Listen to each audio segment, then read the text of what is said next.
so much for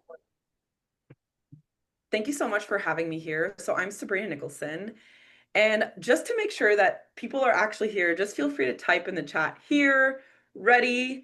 I perfectly understand if maybe today you don't feel comfortable being on video. We are recording, and I will respect whatever is available to you and your comfort.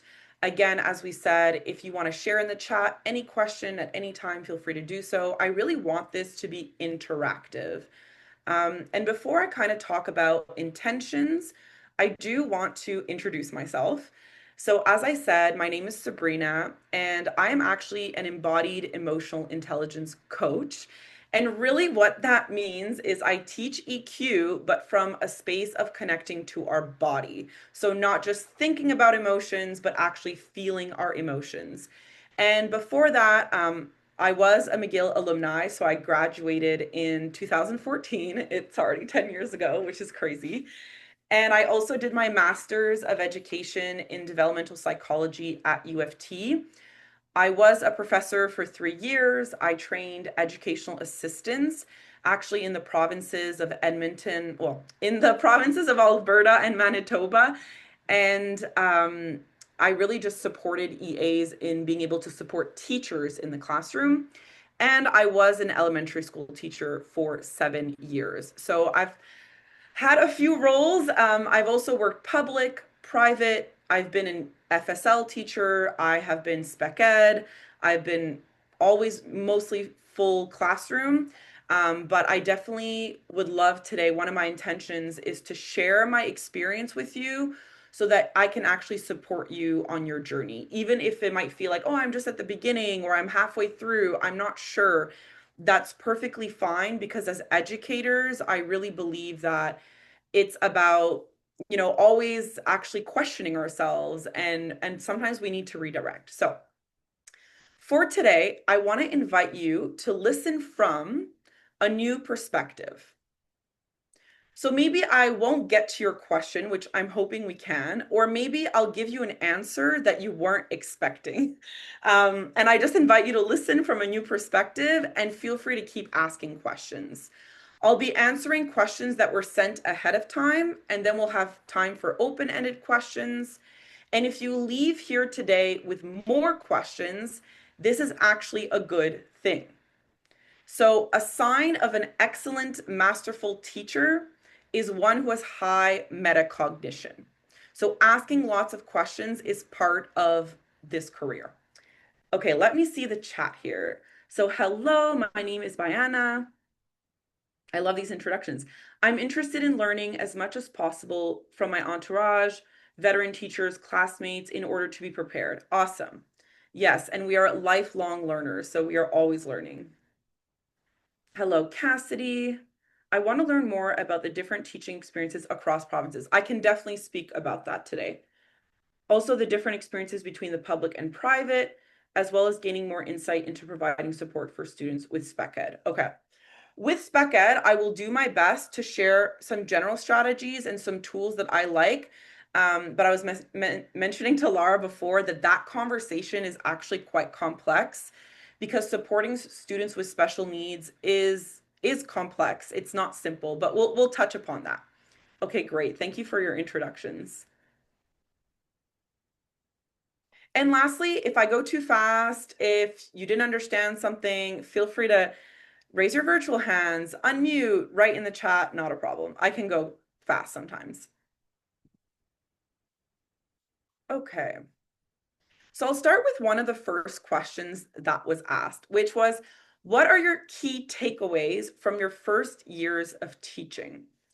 And I'm going to give a little bit of context. So when I was at McGill and I was doing my last practicum in fourth year, I actually chose to do my practicum in Toronto, Ontario. There were a few reasons. Some were personal, but also I wanted to see what it was like teaching somewhere else. And so I did do my last practicum there, and I ended up choosing to live in Ontario. So my first years were in Ontario. I did my first three practicums in Quebec. I was a spec ed teacher for a while in Quebec, but I am speaking from an experience in Ontario. So here's a few things, and you can feel free to take notes or just listen and take in what you feel is most important to you. So if you do get a contract, I do recommend no matter what, arrive early. And what I mean by arrive early, like if you can arrive a week early, as in the summer, if you can arrive like hours early in the morning, your first few days or weeks, I really, really recommend it. And I'm going to tell you why. When you first get a classroom, it is possible that you will get a classroom that is very, very messy. This is a reality. Almost every single year I was given a classroom and I opened the cupboards, it was a complete mess. What happens is there are teachers who are there for years and then they leave because they retire. And of course, by the end of your career, you don't always, at that point, you're not everything is super organized. The second reason, you will find resources. So what I would do is I would take everything out of the cupboards and I would organize everything and I would see what I have and what I don't have. And then if you're one of the first teachers, I would go to the library, the resource room, and I would actually seek out as many resources as possible before the other teachers arrive. And I'm not even kidding. Like the beginning of the year is a bit of a free for all. So that's my first thing. If you're a supply teacher, if you're just in a short-term contract, I do also recommend arriving a little bit early in the morning to kind of scope things out and figure out the school, the administrators, learn whatever you can as soon as you can. Now, the next point is get to know your staff. The reason being is honestly, as a teacher and a new teacher, it can feel very lonely. Sometimes like people are already very busy with their own classroom, with their own concerns, with their own students. And so one of the things I always made an effort to do was sit in the staff room and get to know people at lunch, and then get to know the librarian, the caretaker, introduce myself to my admin, and then always request, if possible, getting a mentor. As a new teacher, you will have so many questions. You will have moments where you feel like, I don't know what I'm doing. I don't know what to do. Ask for a mentor or find someone that you trust. Have a good relationship with your admin. I cannot emphasize this enough. There will be times where things will happen, whether it's a parent complaint, whether you don't know what to do, maybe you feel like you did something wrong. And if you can go to your admin and have trust and confidence, it will make a very big difference for you. I had an administrator. She became almost like my mom. I would literally be like, hey, Kathy, can I come down? I'm having a really bad morning. I just need to chat for 5 minutes. And I would go down to her office, we would have a coffee, and we would just chat. And sometimes that would make the biggest difference in my day so that I can be a better teacher and I can actually focus on my students afterwards. Another key takeaway, never email when you're angry. As a teacher, parents or students or sometimes other staff will say things that will upset you. This is the reality. We are human beings. We are professional, but people say stuff sometimes that's upsetting. And I have learned to never email when you are angry. Take a break, write your email, step away, come back. I know it sounds so silly, but this really makes a difference. When you're writing a charge email, it can have consequences in the end. So I would just say avoid that. Now, this is really important, especially if you feel insecure or you lack confidence when you find your first jobs. Don't feel like you need to settle. So you might have your practicum and then get hired there.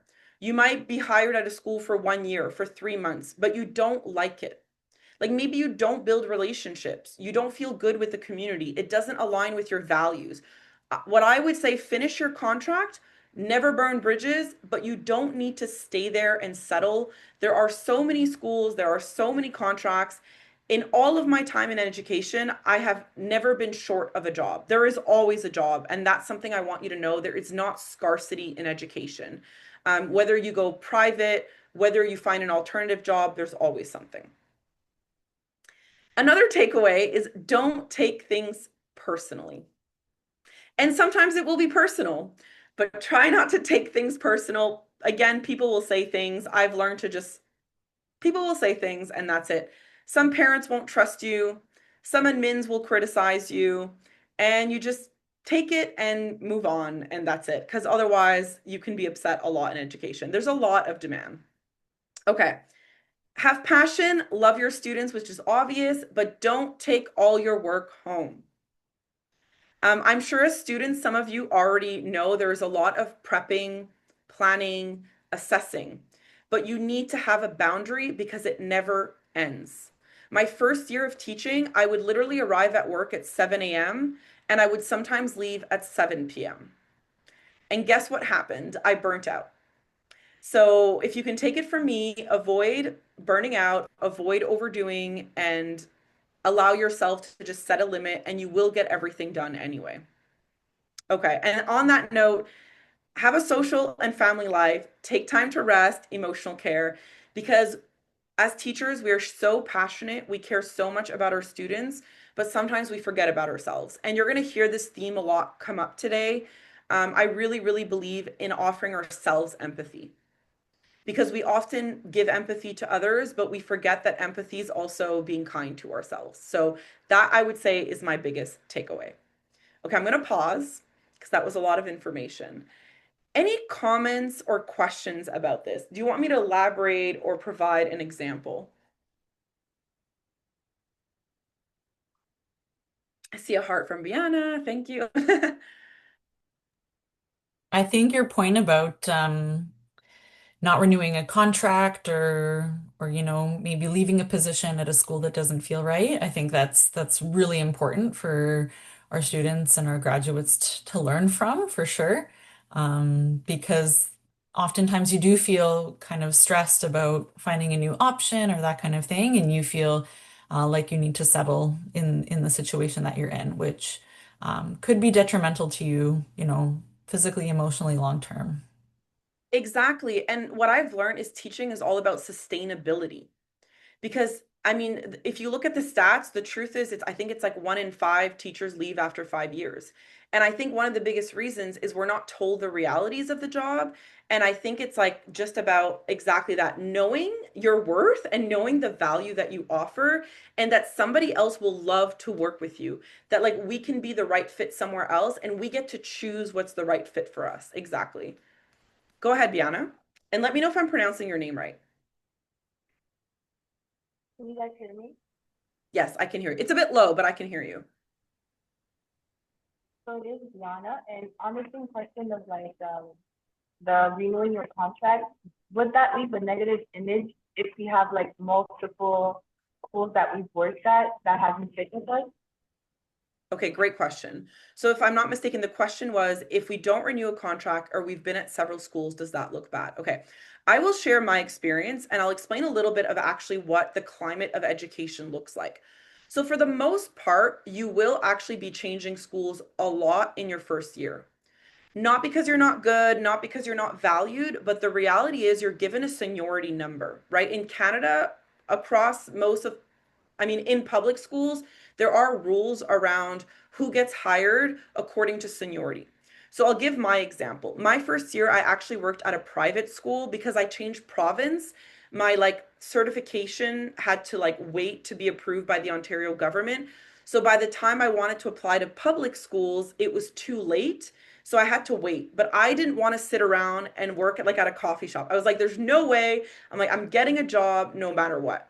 So I ended up getting hired at a private school. And this private school happened to be a French Parisian school. I speak French. And I was super excited. I was like, oh my gosh, this is like a dream job. It was an international baccalaureate school. And I was like, this is ideal. But as the year progressed, within very little time, I saw that because I was Quebecoise, they treated me differently. And I'm not making this up. Like they genuinely treated me differently because I have a Quebecois accent. And I had to actually change the way I was speaking because they kept correcting me and telling me to use different vocabulary or correcting my grammar when I wasn't saying certain things the way they thought was correct. And I honestly felt very uncomfortable. I cried a lot. I'm not gonna lie. I had some bathroom cries. And my first evaluation, I actually failed. And in my 4 years at McGill, I had never failed anything. I was like a straight A student, always doing really well in practicum. So it was kind of a reality shock. And I'm someone very proud and stubborn. So I was like, okay, my next evaluation, I want to do very well. I want to do very well. And in January, I ended up doing incredible. They're like, wow, you've improved so much. But I realized I don't want to be in a school where I'm treated differently because I speak with an accent that is different than, like, that's discrimination. So I finished my contract and they did offer me a contract and I declined. I said, I'm actually going to do my master's. Thank you so much. Maybe in the future, I'll reconsider. And I applied to public schools, which in that case was Toronto District School Board. And I think I also applied to the French school board there as well. I got hired by both as a supply teacher. I supplied in both, and very quickly I got a kindergarten French immersion job. And the point is, pretty much I got very lucky. I ended up getting 8-month contract. And by the end of the year, even though they liked me and they wanted to keep me, because of my seniority level, they couldn't. So what happens is you kind of get back onto the list, which at that point I was allowed to go to short contracts. And fortunately, the next year I got hired again, but at a different school. That school I absolutely loved. And I love the staff. I had a great time. But by the end of the year, they're like, we love you. We want to keep you, but your seniority is too low. And I'm not allowed to keep you. And we're like, we can't hire, like, we can't keep this many teachers. So in my whole 7 years, I only ever stayed 1 year at every single school I was at until my final years, where I actually found a holistic school in Toronto and I was there for 2 years because I had accumulated enough seniority. And the truth is, no one will look at your resume and think, why were you at so many schools? What they will see is that you have a variety of experiences and if you can actually highlight your different experiences. So, for example, I did junior kindergarten and senior, which is like an Ontario thing. I did grade 2, grade 3, 4, grade 5, 6, and I did supply teaching. So what they're seeing is here's someone who has a variety of experience. She's done English stream, French stream. She's taught everything from science to whatever it is, drama. So I know sometimes maybe in a regular job, in a portfolio, they're like, oh, why aren't you staying at this insurance job for 7 years? Like, why are you skipping around? In this industry, it's super normal to go from school to school because it's just the nature of it. And to be honest, at the beginning, I think it's really good because you get to see what you like and what you don't like. And I think it's an opportunity to get to know different staff, different schools. And then when you apply to permanent, you have a better idea of what you actually like. So when I applied to permanent, I knew exactly the school I wanted to apply for, which was the holistic school. So I hope that answers your questions. So no, it will not affect you.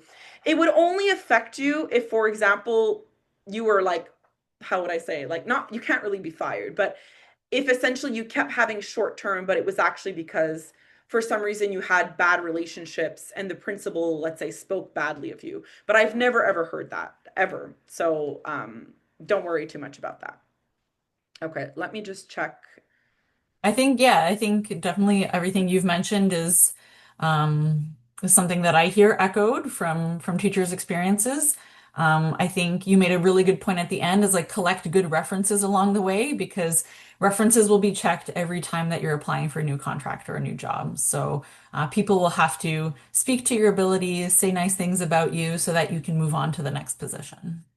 Yeah, and I'll mention this later too, but whether you're in practicum for everyone or whether you're starting your supply teaching, take pictures. And I don't mean of the students, like you can't take pictures of the students, but if you see a classroom that you like and there's things that the teacher's doing that you like projects, ask permission, like, hey, can I take pictures? Because I found that this helped me a lot. And then when I was building a portfolio, I actually had evidence of the kind of teaching style and the way I wanted to set up my classroom.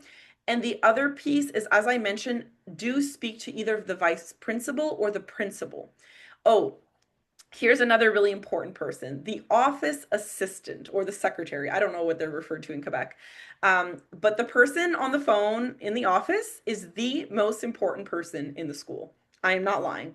That person manages everything, knows everyone, and getting along with them matters. And not from like a, oh, I need to use this person, but just from a genuine place. That is someone who deals with so much in a day and they can support you, but it's also important to really respect and honor the work that they do because they do so much. And admin do talk to each other. From school to school, principals know each other, office assistants know each other, and they will speak of you highly if you're doing a great job, and they will mention you, um, because we're human and people talk about each other. That's the truth. Especially if they're hiring, they will call another principal and they will say, "What do you think about this candidate?" Okay, let me bring up here the next question.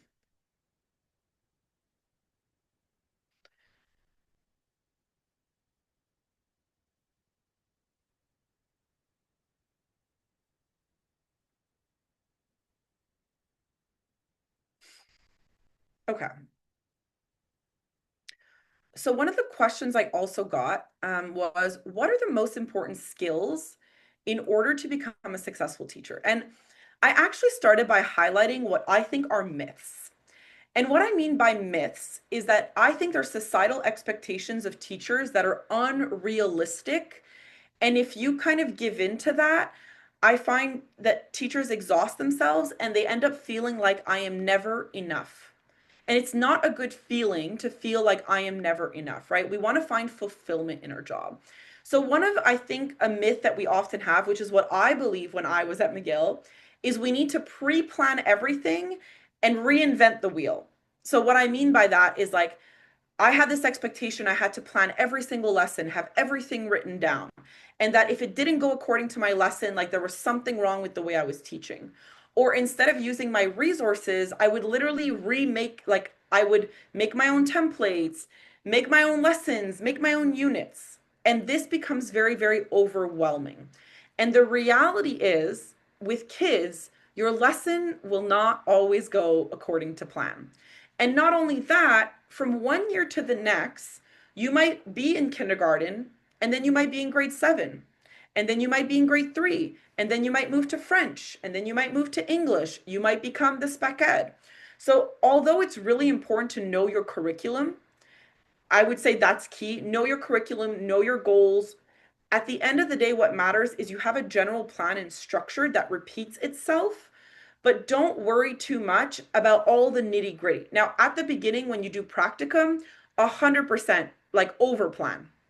When you're beginning as a teacher, it's important to be prepared. I would like never recommend not being prepared, but you don't need to have everything perfect. Okay. So you can kind of have that in the back of your mind. And there was a question about this, which I put on the side.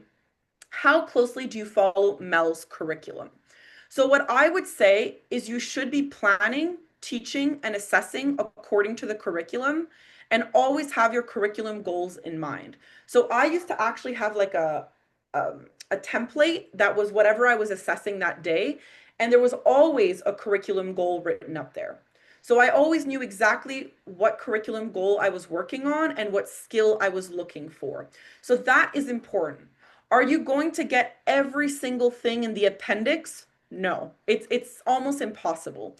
But what matters is you do get those end goals. And I know that in Quebec, I'm assuming you're still doing those MELS tests like in grade three, grade six, grade nine.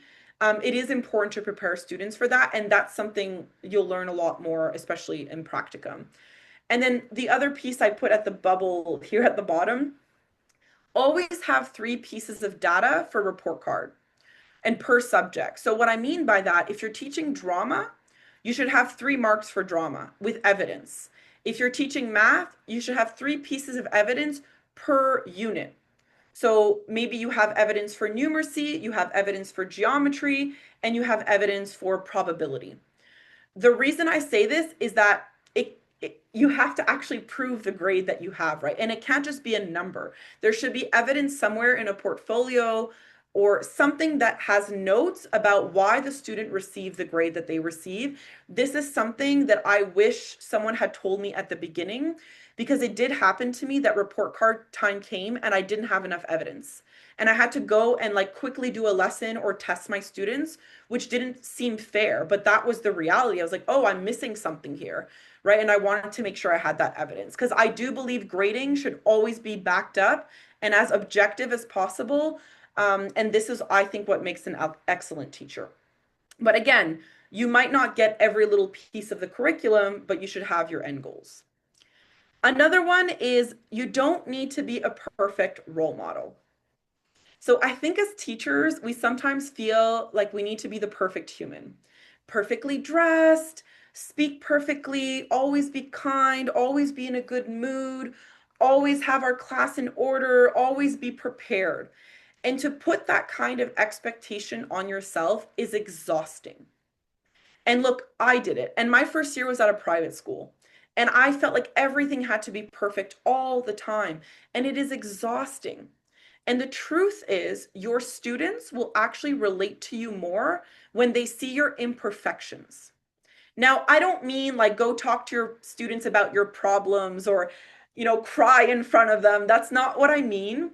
What I mean is just when you're having a moment of frustration, I would tell my students, I'm frustrated right now. I don't feel good. When you misbehave, I feel frustrated. I'm a human. So here's what we're going to do about it. Or sometimes I would say, you know what, Miss Sabrina's really tired this morning, so we're going to do things slowly. Or I would tell them, you know what, this morning I'm a little bit cranky. So if I'm a little bit more like irritable, I apologize in advance. I'll do my best to be in a good mood. So it's okay to be human. And that's something you should know because there really is the societal image that teachers need to be perfect all the time. And it's not the reality. We are not perfect. We are not robots. And your students will love to see your little imperfections and flaws. This goes again with being patient and over caring. Now, of course, patience is important. Of course, caring is important. But what I found is that patience is kind of like you're avoiding something or you're like tolerating something. And to me, it's more about being mindful. And I'll talk about that later. But I think it's actually about being present with students and just being present with them and their emotions and who they are and their behaviors. But it's not about tolerance. Because if you're just being patient, you're just going to be, I'll just let this go. I'll let this go. I'll let this go because I need to be patient. But I think it's more about reframing it to being mindful and in the present moment. Same thing with overcaring. I was the teacher who wanted to save every soul in my classroom. I cared about every student. I wanted all of them to be successful. I wanted all of them to grow. And it's just not realistic. Not every student you will click with, not every student you will be able to support. So we can care, but have a boundary because otherwise it will lead to compassion burnout. And that's really, really important. It's like when you go home, leave work at school. Because I used to literally dream about my students and how I could help them and what I could do. And I was constantly like, I couldn't turn off. And I really recommend having a practice of like, I finished my work, I'm complete. Now I go home and it's my personal life. With that also comes with you don't need to say yes to parents all the time. You don't need to please parents all the time. And you don't need to say yes to everything. You are allowed to say no. You're allowed to have limits. And I'll speak more about this later, but there are parents who will want you to do everything that they want. But you're the professional. You did a Bachelor of Education. You studied MELS. You studied how to plan, teach, and assess. You studied differentiation. They did not. And so it's important to remember that you are the expert. Their opinion matters. They know their child really well. And I always listen to parents. But remember, you don't have to agree to everything. I say things like, thank you so much for sharing that with me. Thank you. I wrote that down and I'm going to take that into consideration. Let me think about that. But it doesn't mean I say, oh, yeah, yeah, I'm going to do that thing you're telling me to do in my classroom. Because it's just not realistic. Again, being overly generous and spending all of your pocket money on your classroom. I have done it. I'm guilty of it. I used to buy books nonstop. Have a limit with how much you're willing to spend personally on your classroom. You do get a budget, but instead try to be resourceful and use things that you already have because otherwise you'll just be spending so much of your personal money. And you don't always need to have a pretty classroom. And I'll speak about this afterwards. We tend to feel like everything needs to be Pinterest pretty, uh, and it's just not the reality. It's not necessary. Again, you can relieve that pressure. If that's what you like, that's perfectly fine, but it's not necessary. Okay, I'll pause. Any questions or comments about this? Again, these are my personal opinions and my personal perspective. You might have a teacher who thinks completely differently than me, but this is what I saw. And a lot of teachers speak on these points in terms of unrealistic expectations.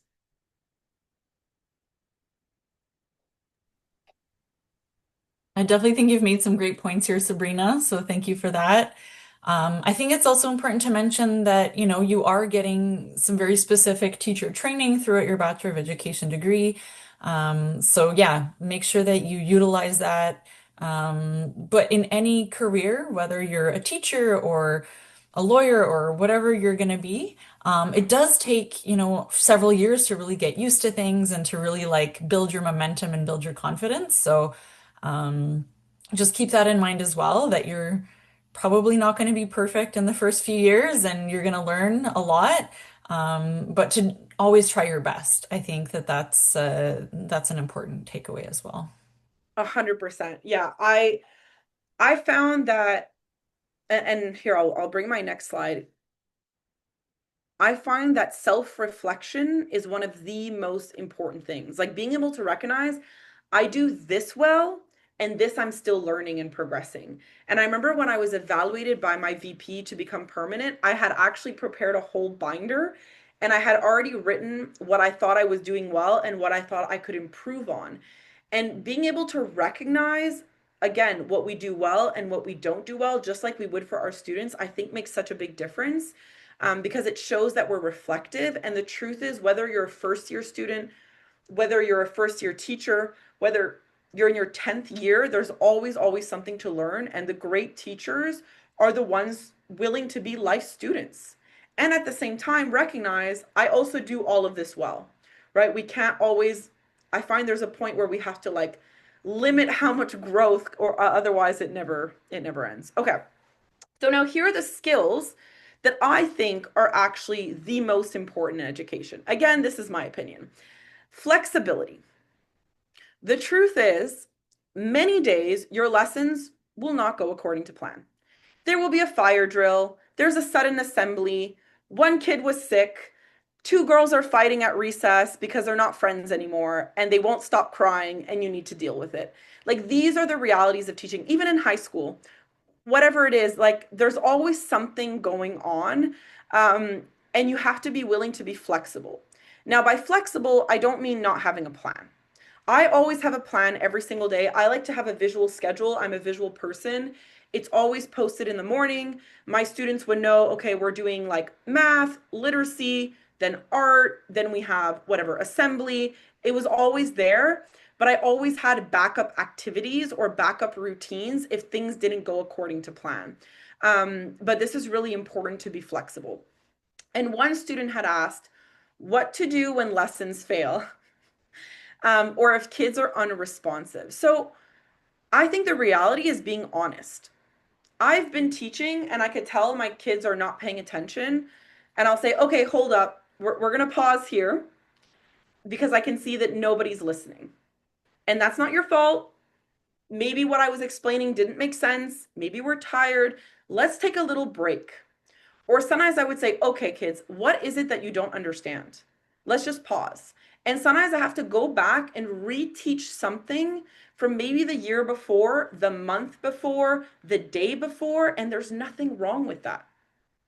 And if kids say, I don't understand, you just re-explain it in a different way. And if they still don't understand, you can say, you know what? Let's just pause this lesson. Let's try again tomorrow. And then I usually go and speak to a mentor or someone if I'm like, hey, I don't know what I'm doing. The kids are not getting it. I've actually had a teacher come into my class and teach for me and model for me, because I was teaching at one point grade 5, 6, and we were doing like long division or something. And I don't know why I couldn't remember.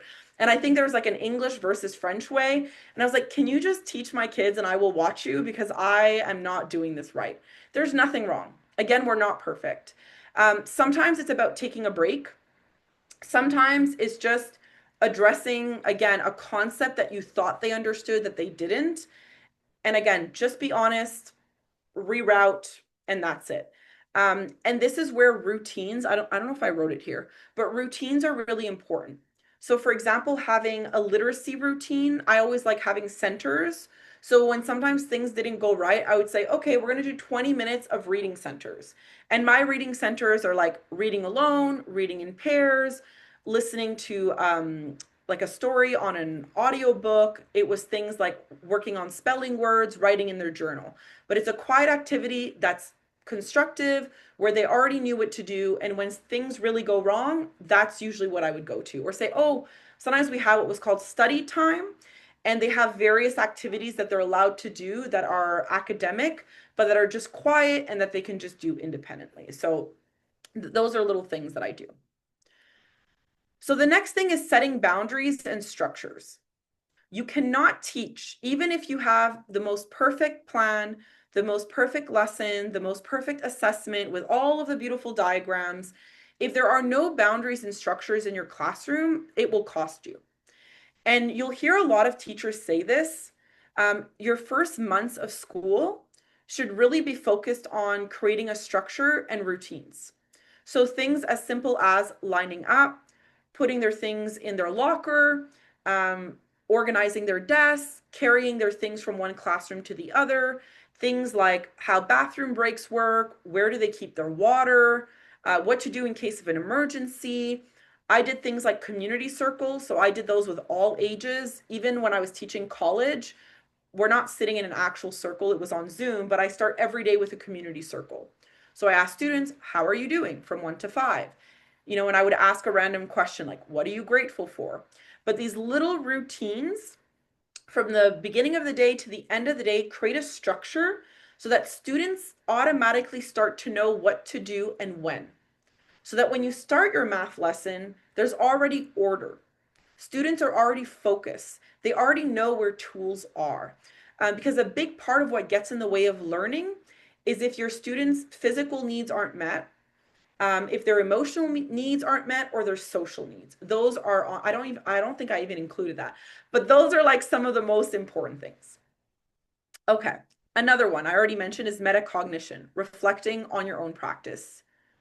The other one I mentioned before was mindful compassion. And what I mean by that is just being present with your students. Just notice what's going on. Offer yourself kindness, offer your students kindness, especially on the hardest days where students are misbehaving, they're tired, maybe they're hyperactive. Breathe, slow down. It's going to be okay if you need to pause your lesson. And like I mentioned, being willing to be vulnerable. It happened to me once and a few times that I got really upset at my students. I was so upset that I was repeating the same thing and I yelled. And one of our rules in our classroom is safety. We have an agreement to be safe. And after lunch, I started my day off with, you know what? We have a rule to be safe, and I yelled at you. And I asked them, how do you feel when I yell at you? And one of my students said, well, it's uncomfortable. It's not fun. And one of them said, well, it doesn't feel good. I'm like, yeah, it doesn't feel safe. So I said, I'm human. Sometimes I get upset, I get angry, and I don't want to have to yell. It's just not how I want to create the atmosphere in the class. I wouldn't want you yelling. So we came up with kind of a contract, which was that when they were all not doing what they're supposed to be doing, I had a rocking chair. They're in grade 5, 6, so they're a little bit older. So I would say, okay, when I'm angry, I'm going to go sit in the rocking chair. And if you see me in the rocking chair, it's because you know I'm now fed up. I've given you warnings and you're not listening. And when I'm on that rocking chair, you need to stop what you're doing and calm down. And so when I would get flustered, I would go sit on the rocking chair, and it actually worked. Like I would just rock there silently and cool down. And they're like, oh my gosh, Miss Sabrina's angry. Everyone, be quiet. Stop talking. Everyone, shh. And then they would just calm down. And I would just stay there a little bit longer and they would get back to work. So this is what I mean by like being present and being willing to be vulnerable and show that we're human. And then I was also just being a role model for what it looks like to manage frustration and anger, right? And still follow our classroom agreements. Because just because I'm the teacher doesn't mean that I get to do whatever I want, because students will call you out on it. The next one I would say, and maybe because this is my own passion, but I think emotional intelligence is really important. So being able to not only support students with their emotions, but being able to regulate our own emotions. Because when emotions are high, intellect is low. So if all of your students are feeling hangry, tired, distracted, and something happened at lunch or whatever it may be, they're not going to be able to focus on your science lesson. they're not going to be able to read quietly. They just won't. So just taking that 5 minute break to do, a mindful activity around their emotions or do a cool down or a stretch, whatever it may be, will make a difference. This we've mentioned, having good relationships with admin, staff, and parents is really key. Being resourceful, I mentioned. So using the school budget, resource room, library, try not to go out of pocket as much as possible. And then I really do believe in an organized classroom. So I mentioned you don't need a pretty classroom, but having an organized classroom makes a really, really big difference because then students know exactly where things go and you're not wasting time looking for things. It's also a matter of safety. Students know where their shoes are. If, let's say, they had their, I don't know, their boots on and they need to find their shoes, they know where their water is. They know where to find school materials, right? All of these things. There's nothing in the way if there's a fire drill. Um, and I just found it made my life so much easier. And I actually like to label everything, have everything in place. And that is worth the time at the beginning. I use the concept from Reggio Emilia of this idea of a blank slate. So I don't know if there's still a course at McGill, but there used to be a course, a kindergarten course, and this one teacher taught a lot about Reggio Emilia, which is an Italian concept around teaching and this idea that the class is a blank slate. And so I actually started off my year with nothing on the walls other than maybe a sign saying like math center. And I would actually fill the walls with student work. And this really creates a sense of home and a sense of ownership, and that this classroom also belongs to the student. So I find that a lot more powerful than having a classroom that looks pretty with like pre-bought posters or things like that, like actually building the classroom up with students. Okay, I will pause here again after making so many points. Any questions or comments? Feel free to use the chat. Go ahead, Laura. Yeah, well, I was just going to invite the students that are here with us today to put any questions that they really want answered in the chat. We have just over 10 minutes left, so if there was something specific you wanted to ask Sabrina today, I think now's your chance. Um, Otherwise, maybe I think all of the examples and all of the experiences you've been sharing have been really valuable so far, so we can continue with that as well. I just wanted to give the folks here an opportunity to ask their specific things if they had any. I didn't even realize how much time had gone by. I did have a few more that students had asked, so I'll go over them a bit more quickly. One of them was around if I had worked in modified classrooms, which I'm assuming is classrooms with IEPs or students in spec ed. I've also done classrooms that are like 3, 4, 5, 6. Um, I've had classroom with behavioral issues, emotional issues, learning disabilities, and I just put here at the bottom what makes a difference. So when it comes to differentiation with our students who struggle, really it's about, again, routines is everything. Repetition, having routines that repeat, self-advocacy, so students being able to actually express what's important to them. Like, Miss, can I use a calculator? Can I use a ruler? Am I allowed to use my student dictionary? Can I take a break? Can I use noise cancellation headphones? So actually encouraging them to ask for what they need. Parent support when it's possible. It's not always there, but whenever it's possible. And then that's where you want to utilize your resource teacher, have one-on-one groups, one-on-one and groups with the resource teacher and plan that with them. Co-teaching, you can sometimes split with another teacher and you take maybe students who struggle and she takes maybe the students who are a little bit more advanced in the curriculum and you do different lessons. And the most important is leveled centers. So what I mean by that is, let's say in math, you might have a table and you've grouped your kind of higher skill students together, medium, kind of like students who do well but need a little bit of support, and then maybe you're one-on-one in a group with your students who struggle.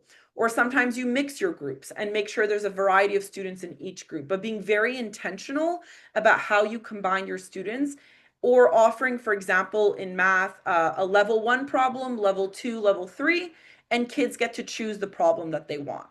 And that they know if they go for level 3, it's going to be a little bit harder. I also do a lot of individual packages, things like that. But again, differentiation is something that we could talk about for a whole hour. And I'll actually bring up the next slide here if anyone wants to take a picture.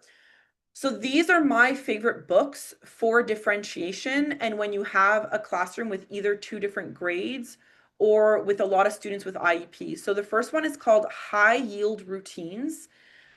This book gives you every possible math topic and gives you ideas of lessons that are differentiated. So it could literally be for a kindergarten or grade 6. It could be low level or high level.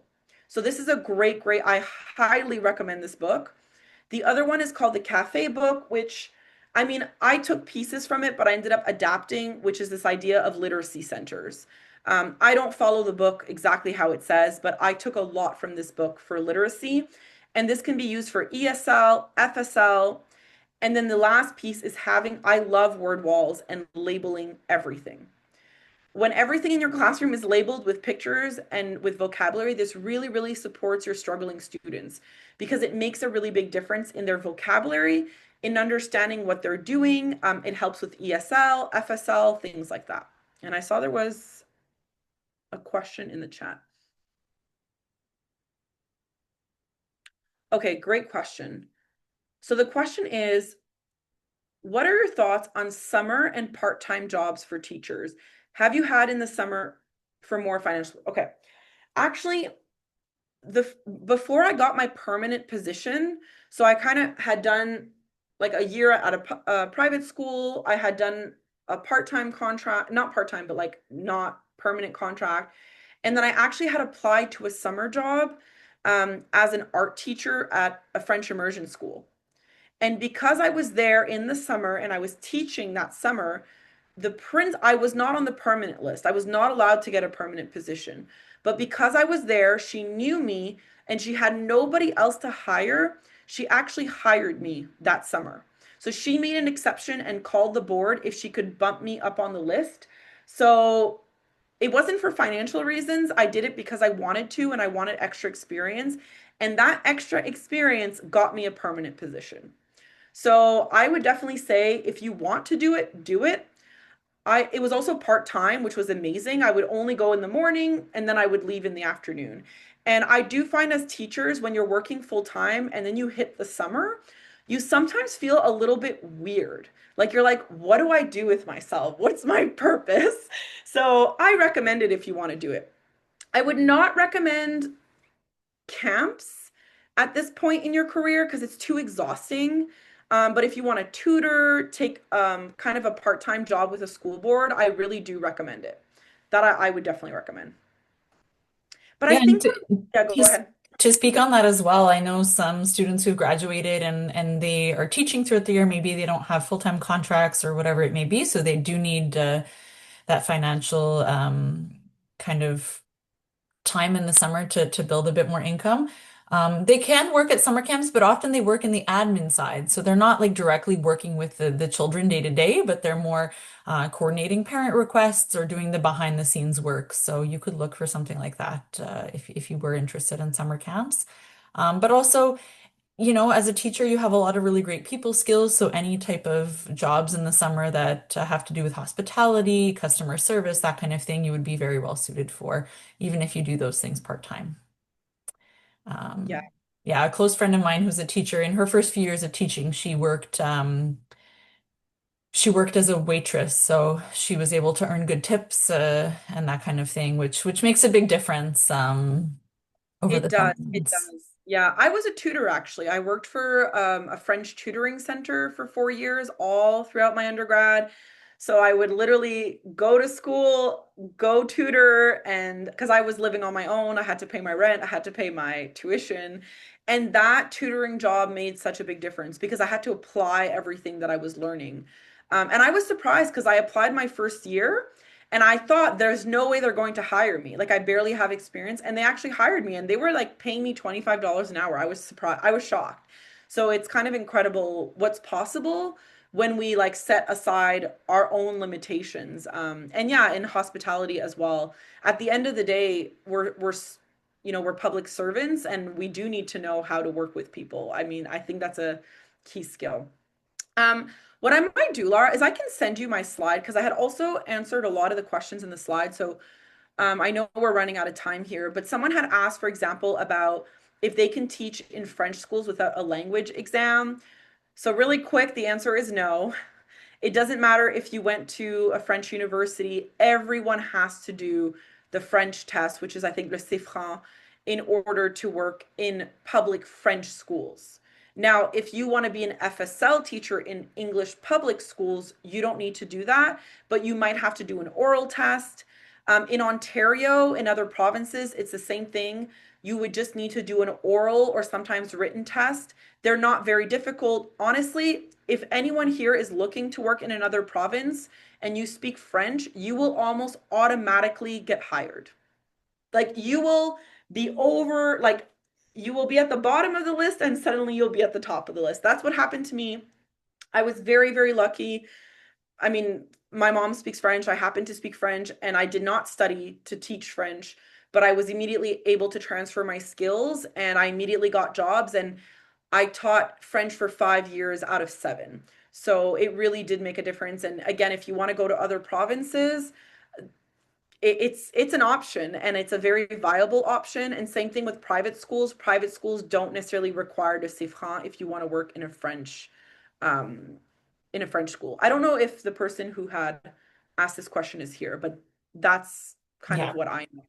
And if you want any more clarification, if you're a McGill student, please come see me. I'm in contact most semesters with all school boards that are local, and they give me their French requirements and give me some good updates every semester. Yeah, yeah. And just to wrap up, someone had asked about jobs. What I would recommend, have a portfolio, keep your experiences, make good connections in practicum, apply, apply, apply. I applied to over 50 jobs when I graduated. I really wanted to work. I was so determined. It took a long time. It took 3, 4 months, but I finally got hired in September because I started in May. Like I graduated McGill and I just started to apply. And it made a difference for me. And I know the teachers who went out there and put themselves out there got jobs because that's what they're looking for. They're looking for initiative. And I would say this is kind of corny, but follow your passion. Um, I think in education, there's so many specialties. And at the end of the day, do what you love. Don't just settle because you're like, oh, maybe the first job, like accept what's there at the first job. But as you go along in your career, know that you do have some choice.